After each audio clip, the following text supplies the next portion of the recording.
क्या देख रहे हैं कि अब जो इन्वेस्टिगेशन है वो किस तरफ आपको दिखाई दे रही है?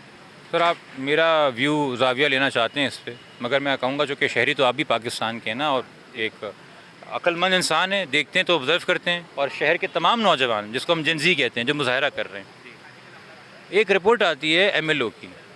एमएलओ पुलिस सर्जन के डिपार्टमेंट के अंडर आता है, उसका सुपरवाइजिंग ऑफिसर पुलिस सर्जन है, पुलिस नहीं है, आईजी डायरेक्टली नहीं है, ठीक है। अपनी ही सबऑर्डिनेट और जूनियर अफसर की परफॉर्मेंस का रिव्यू सीनियर अफसर देता है, पुलिस सर्जन, ठीक है, और उसके ऊपर तनकीद करता है। यानी कि वो सेल्फ रिफ्लेक्शन और ख़ुद को बेहतर बनाने के अमल की बात हो रही है कि मेरा डिपार्टमेंट कैसे बेहतर हो सकता है, ये प्रोटोकॉल कैसे बेहतर हो सकते हैं, और इस पोस्टमार्टम में खामियाँ रह गई, ये दोबारा होना चाहिए।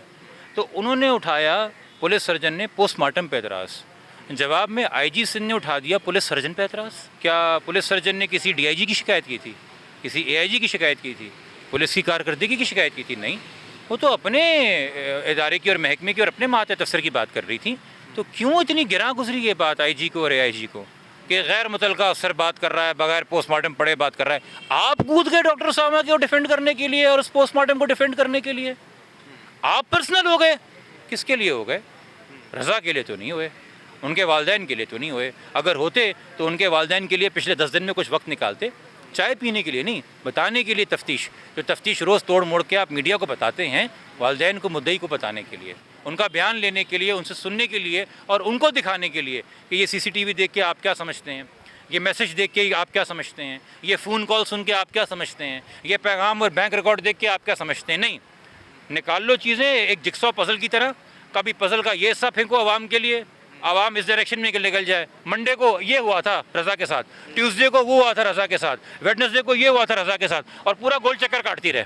तो आज वालिदैन ने दिल पे पत्थर रख के पकड़ा है डायरेक्ट इन्वेस्टिगेशन को, और एक सिम्त दी है कि ये हुआ था, जिसका खुलासा आज 6 बजे स्पेशल मेडिकल बोर्ड कर देगा। जिस तरह जिब्रान भाई, पहले तो जो पेरेंट्स थे उन्होंने, जैसे आपने कहा कि अपने सीने पे पत्थर रख के उन्होंने रज़ाबंदी का इजहार किया, कब्र कुशाई का, मेडिकल बोर्ड के मेंबरान को रातों रात तब्दील कर दिया गया। उसके बाद फिर बहुत शोर हुआ, फिर उसके बाद हमने देखा कि दोबारा से जो पहले वाला मेडिकल बोर्ड था उसको बहाल कर दिया गया डॉक्टर सुमैया साहिबा की सरबराही में।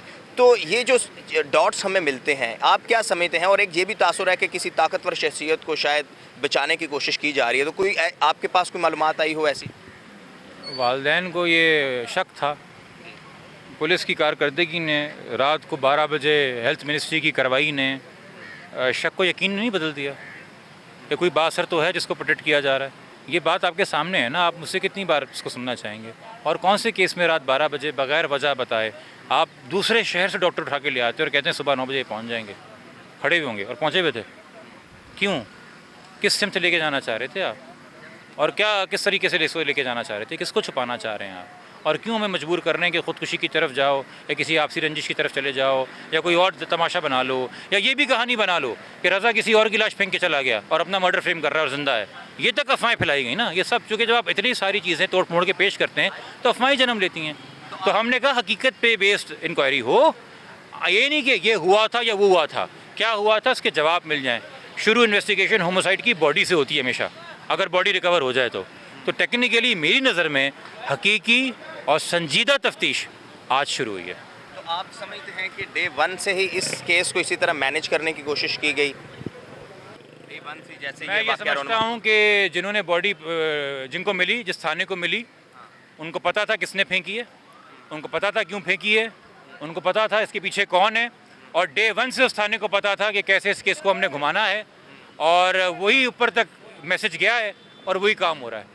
क्योंकि उनको शायद इस बात का यकीन और गुमान नहीं था कि ये बॉडी इतनी जल्दी रिकवर हो जाएगी, फैमिली बॉडी के इतने नज़दीक कुछ घंटों में ही पहुंच जाएगी। वो तो चेहरा मस करके, सारे निशान मिटा के, किसी ड्रग एडिक्ट की बॉडी डिक्लेयर करके अनआइडेंटिफाइड है, दफना भी जाती और 3 दिन तक पेरेंट्स ढूंढ रहे होते। उनको क्या पता था कि ये माँ बाप दोनों इतने दीवाने हैं और ये बहन इसकी इतनी दीवानी है कि रात को सीसीटीवी देखेंगे, उसमें ऑनलाइन मोबाइल सर्विस देखेंगे, कैब सर्विस, उसके दफ्तर पहुंचेंगे, उनको मजबूर करेंगे ड्राइवर का नंबर दो, उस ड्राइवर को पकड़ेंगे, उससे लोकेशन लेंगे, वहाँ पहुँचेंगे और वहाँ पहुँच के 1 किलोमीटर के रेडियस में हर घर का दरवाज़ा बजाएंगे, जब तक इतना शोर न डालने कि गुलिस्तान जौहर की पुलिस पहुँच जाए वहाँ पे कि क्या हुआ, वो बताने के लिए कि बॉडी यहाँ पे। आम लोग तो टूट के गिर जाते हैं ना घर पे ही। तो जिन्होंने कत्ल किया था और ठिकाने लगाया था बॉडी को, इस तरह से उनको लगा था उनका काम हो गया। ये वालिदैन नहीं, पहले दिन से और आज तक भी वालिदैन ही। मीर रज़ा के कत्ल को, केस की तफ्तीश को जिंदा जिसने रखा हुआ है, वो पहले दिन भी वालिदैन थे, वो आज भी वालिदैन हैं। सब्सक्राइब करें और बेल दबाएं ताकि कोई खबर रह न जाए।